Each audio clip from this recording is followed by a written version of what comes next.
Good morning. I'm here with Shaun Mader, the founder and CEO of Trusted Leadership. Good morning, Shaun. Good morning. Great to be here. Thank you so much. So Shaun and I met right around the time of COVID, and we met through an online national networking group. And I really was impressed with Shaun's leadership. I started following some of his activities, and we've reconnected. And I invited Shaun today to talk about trusted leadership. So I'm very excited to learn about you, what you're doing in that area. But why don't we start off, if you could tell me a little bit about your company and the kind of things that you do. I think that'd be a good lead in. Yeah, thanks. And thanks for having me again. And my name is Shaun Mader. I have a really interesting background, I have been told. I spent 10 years leading large transformational leadership programs to people from all walks of life. But at the same time, I was living my life as a photographer, doing a lot of deep dives into underrepresented populations. I used to go live like a monk in India from time to time. A bit of an extreme life, working in New York as a photographer and going and doing that. But what started to emerge out of all of that is I began working with different executives. And of course, they needed certain amounts of support for what they were doing. But it invariably began to extend out to their teams. And I would have to say in the beginning, I was always a little worried that I didn't know enough about this particular field, if it was financial services or manufacturing, stuff like that. But every time I got into a situation, I realized, oh, these are fundamental breakdowns in communication, fundamental breakdowns in trust. There's interpersonal issues. And what we noticed is there wasn't really a roadmap for people to have the tools, the language, and the skill sets so that they could create the kinds of conditions amongst each other about how to thrive and create high-performing teams. So that's what ended up giving rise to optimal trust and trusted leadership, which is this whole model for how would you actually cultivate trust actively versus it being this kind of ephemeral term out there. And I'm sure we'll get into that a little bit more today. Absolutely. Thank you for that background. And of course, being an amateur photographer myself, that was probably why we connected so well. And I've Right. been to India. Excellent. Shaun, I think intuitively, everyone knows that trust is important, but they don't really, I know we don't really think about focusing on it directly. Why do you think leaders, manufacturing CEOs, why should they prioritize trust? And then how does trust contribute to corporate and personal success? Yeah. Well, when we work with people, we do a little bit of it's like a parlor trick. Who thinks trust is important? Of course, everybody does. We're obviously leading people. And then we ask people, who knows what trust is? And of course, everybody knows until you ask them to write it down. And that's when people start to discover that we all have a piece of the picture about what trust is. But we have this innate feeling, this innate sense of when it's there and when it's not. And if we think about it, trust is like dye in the water. It impacts everything. So if you think of what getting upstream, you could say and look at organizations and say that high trust organizations are the kinds of organizations where people are happier, people are more fulfilled, they are more resilient over time, they are more competitive. And I do think these things are inherently hard to measure, which is why we don't focus on them. But I do have some statistics that point to this. So there's a Harvard Business Review article.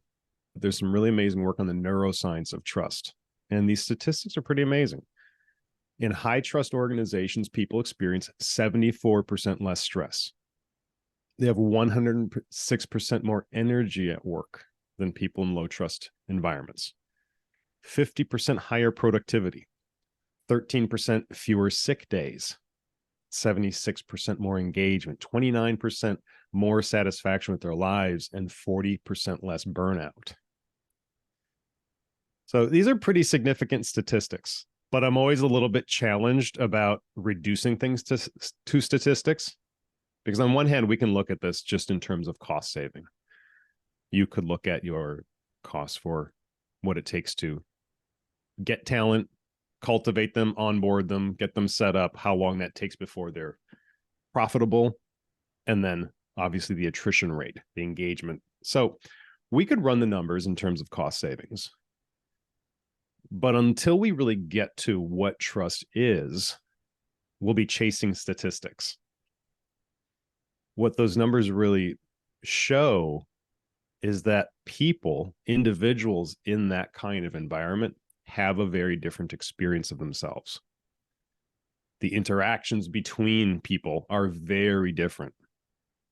If we want to read between the lines, we'd say that there's a lot more sense of energy, a lot more sense of fulfillment, a lot more sense of camaraderie amongst those kinds of people.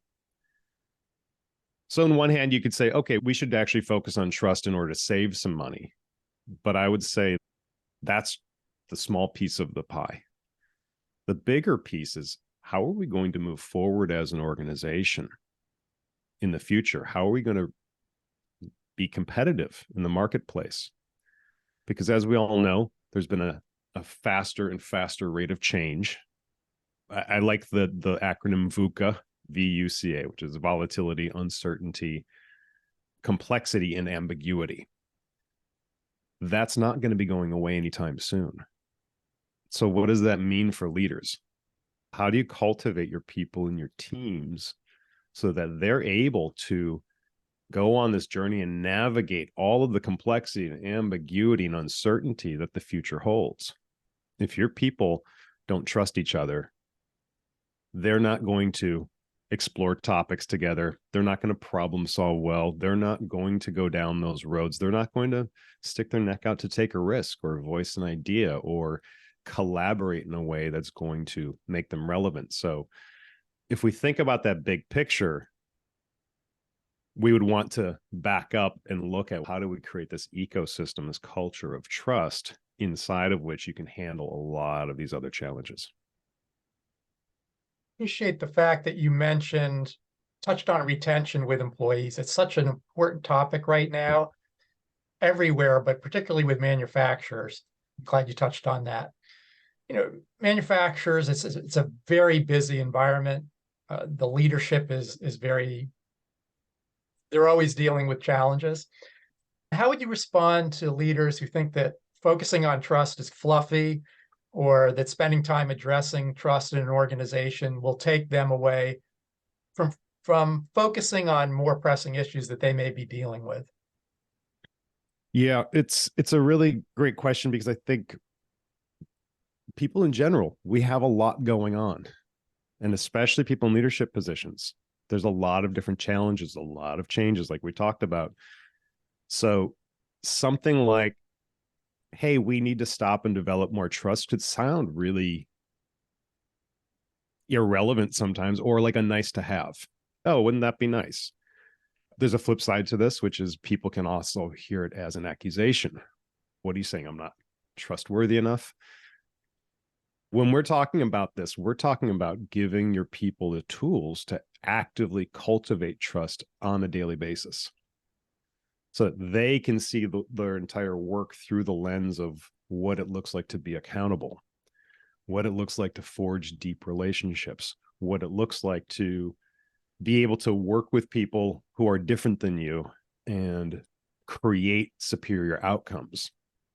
So that does require a little bit of education on this, because the fact is that trust, like I said, when we ask people to define it, it is an amorphous kind of term.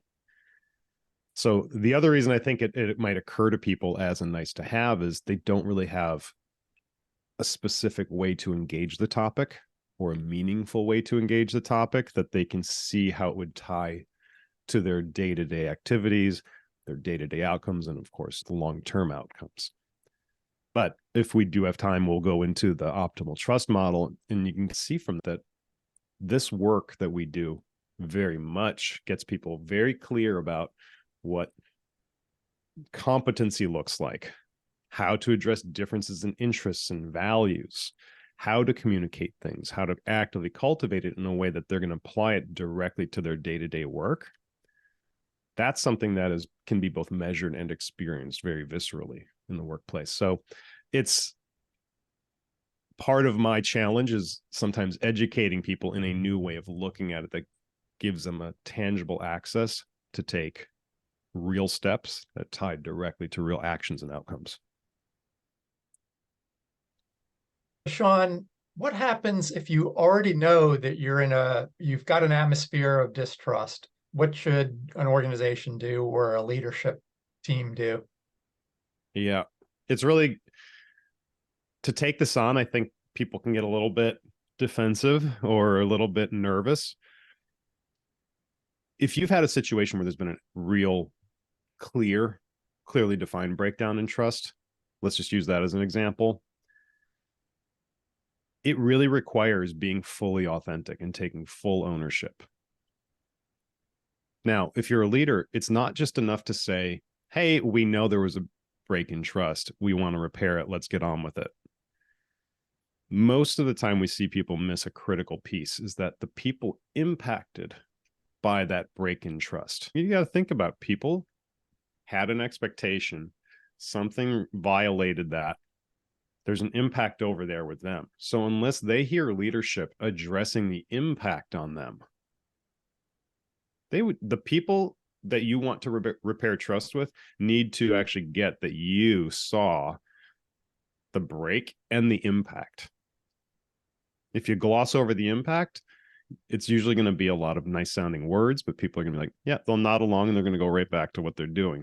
We work with people to really get down to the bone on that so that you can, this is really what we call addressing the elephant in the room. It's really hard to do anything else that's going to make any kind of significant difference if you got a bunch of people saying, hey, hold on, we still haven't dealt with the big elephant in the room. So that's the first piece.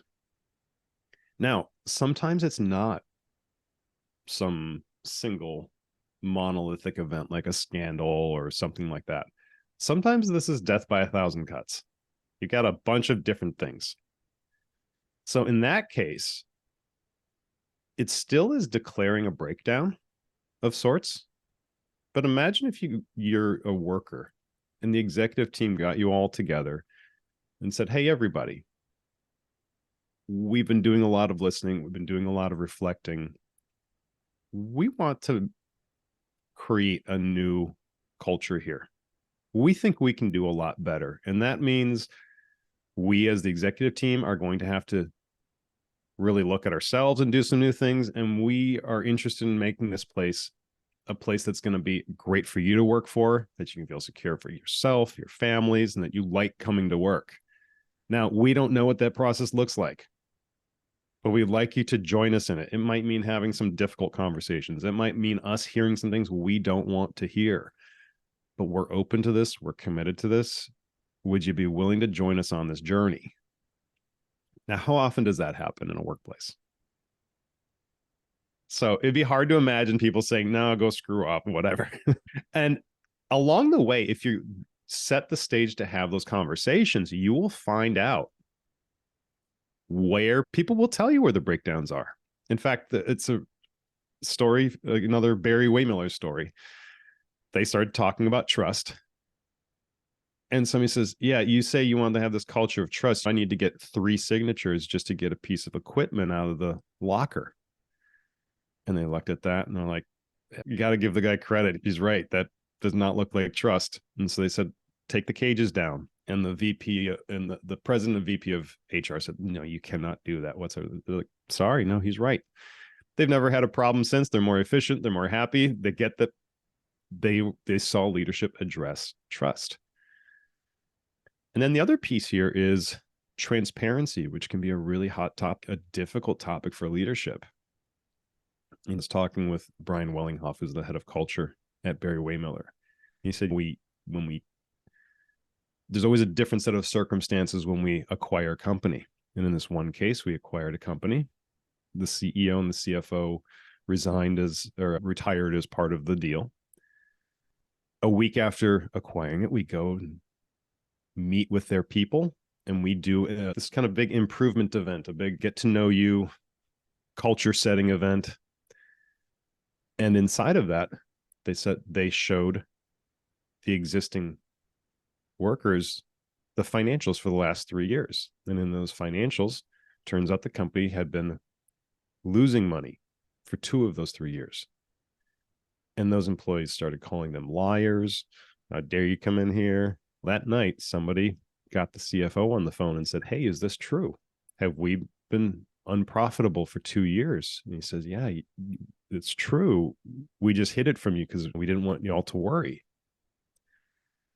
Those people came back in the next day like, we had no idea. They started throwing down more ideas, coming together. That old leadership didn't really trust their people enough to be part of the solution. But inside this new culture, being included in these decisions and being included in what the reality is was a level of respect shown to people that had them be motivated to want to give their best. So again, we find ourselves having to challenge some of these things, but your people will tell you if you're authentically interested. And of course, with our model, we help design particular surveys to really get at that. But a lot of it is, wow, my leadership actually cares enough to even ask. And they're asking me for, hey, I can give anonymous feedback here. And then they come back and they are looking for ways to address the things that we brought up. Wow, if that's what they're really interested in, it starts to get people really curious about what the future could be. So it really starts to be like, oh, this is the real deal. This is not like the other places I've worked. So yeah, you can start to see why those retention numbers and the engagement numbers and the people wanting to develop their leadership in these kind of companies starts to go up. It's probably a good time to dig in. You keep mentioning the optimal trust model. So I think now would be a good time if you could go through that model and talk about how Sure. that can contribute to the trusting environment.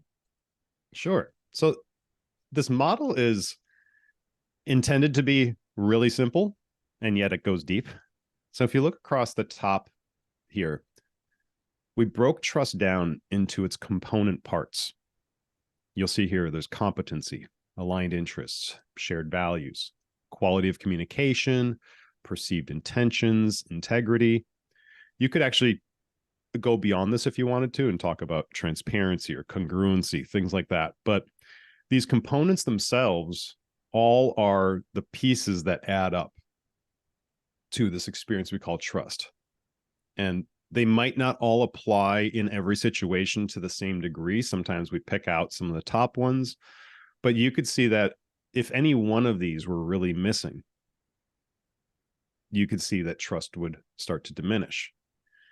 Now, this other piece on the left-hand column, this is where it gets into the perceptual part of trust.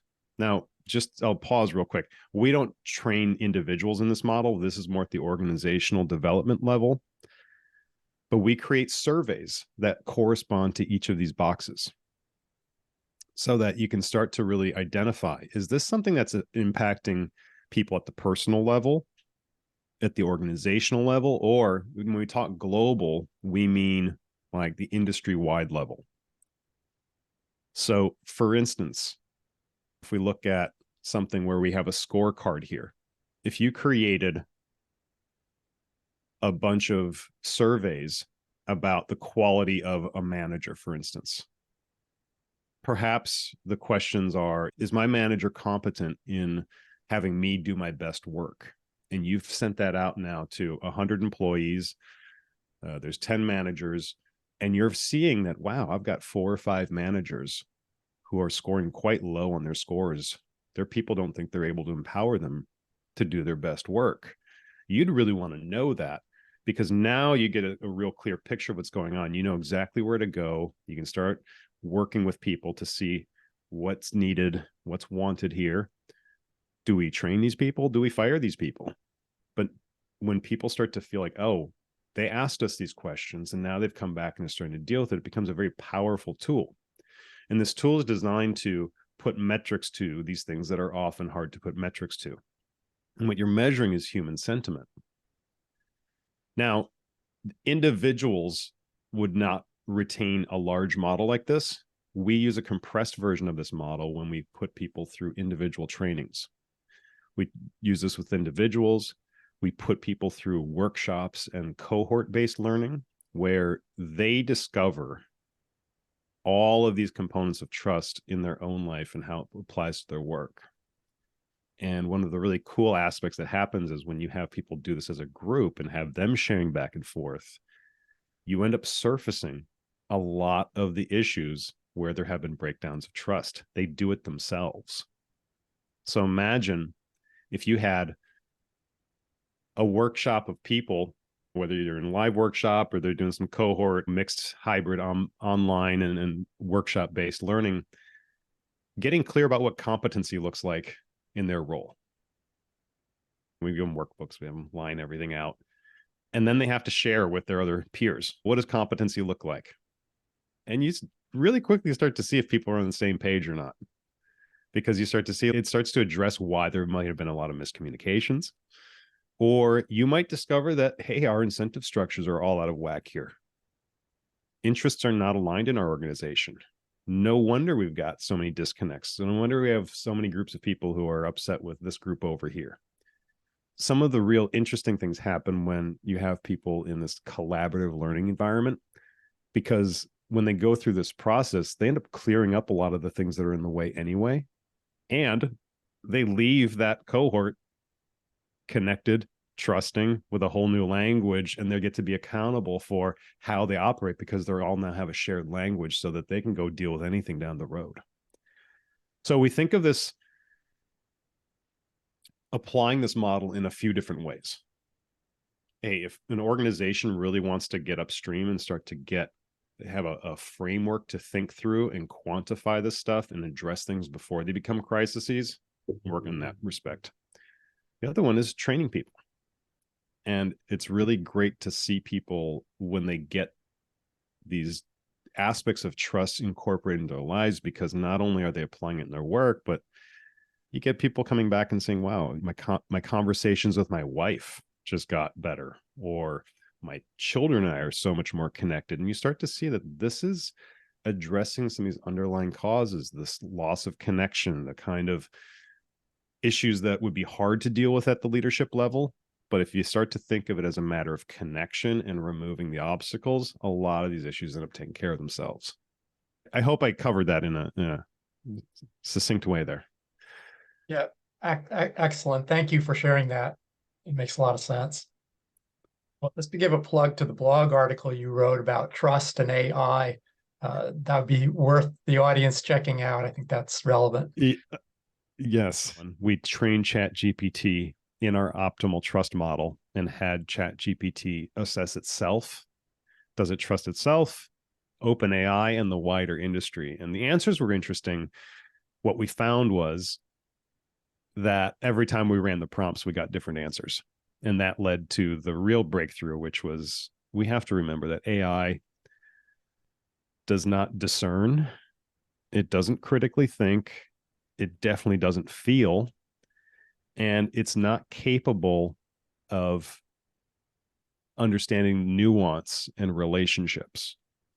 So inside of that, for companies who are deploying AI, it becomes even more important to be ambassadors for their technology, to help train their users or their customers in how to apply this and be really responsible for the unexpected fallout. So some of my colleagues are actually in the emotional intelligence around AI space, helping companies make that transition. So I'll put a plug in for them if you wanted to hear more about that. But really, how do we incorporate this stuff and avoid some of the pitfalls that could also be very costly when implementing AI?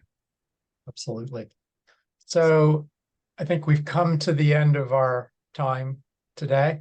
So thank you very much for everything that we've talked about. I think it's an important topic.